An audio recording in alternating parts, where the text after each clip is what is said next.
Patrols. Let's talk about how to get ready for night ops.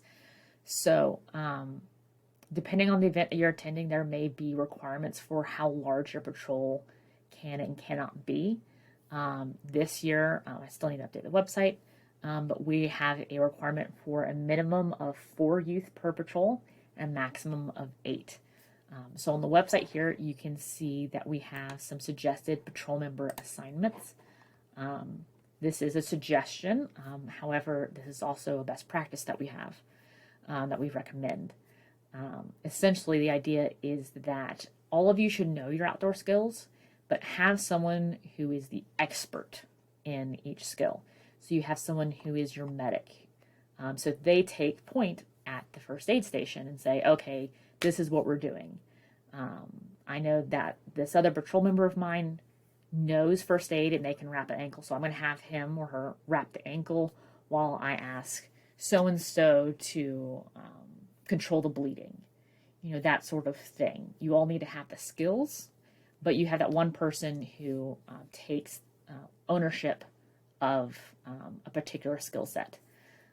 It's particularly important because every station involves teamwork. So having only one person who knows how to do a particular knot or lashing might really slow your patrol down, which kind of gets us to talking about scoring. All of the different stations are typically scored based off of objective metrics. For instance, did you do the knot or lashing correctly? Did you treat their broken limb? Did you arrive at the right ending stake at night navigation? These are solid metrics that are not objective, so that we're not going to judge you based off of how well you worked as a team or how stealthy you were. The teamwork metric is going to show up in how well you actually do at the station and your personal outlook as you come out of this event, whether or not you enjoyed the event or not. So we use objective metrics. One of those objective metrics is time. Typically, time is used as the tiebreaker. For instance, at water station or first aid, we use time as a tiebreaker. So, of the people who did X correctly, who did it faster. So, speed is not always preferred, not always the best thing to aim for. So let's talk about the different stations. In here, right here, this is a quick jump to a short station description here. But if you click here to the main youth page, you'll see the link to the Night Ops information brief. Keep in mind, I'm going to be updating the website to try to make things easier to find. So the Night Ops information brief, we will update this and let you know when it is fully updated. It actually does list out everything we've done in prior years. So for instance, water safety, throwing a rescue rope to a dummy that's either floating in the water or on a sled. 2023, we did it in the water. No youth got in the water, but the dummies were in the water. So this lets you know what you might expect to see. Have some examples for what you might do at night navigation. Pay attention to all of the information in here. For instance, we might ask you to do triangulation. Do not adjust our compasses for declination. So you've got information in here that's very useful. We link out to some more resources.